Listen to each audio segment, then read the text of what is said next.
Rudal yang diluncurkan Houthi membuat kapal tanker True Confidence terbakar dan menewaskan 3 awak kapal yang ada di dalamnya pada Rabu 6 Maret 2024 lalu.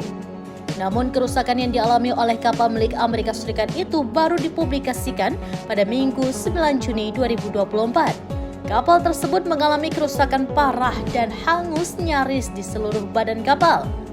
Penampakan kapal True Confidence itu dirilis melalui saluran Telegram Hizbullah pada Minggu 9 Juni 2024. Dalam sejumlah foto terlihat kapal tersebut hangus menjadi rongsokan.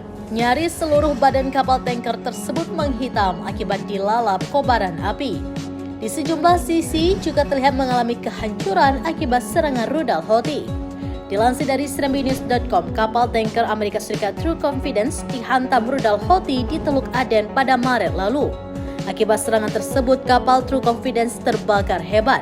3 awak kapal tewas dan 4 lainnya mengalami luka bakar parah dalam serangan itu.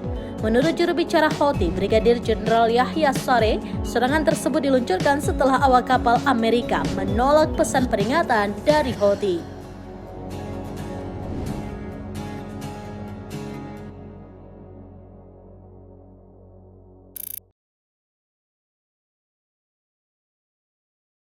Download Tribun X sekarang, menghadirkan lokal menjadi Indonesia.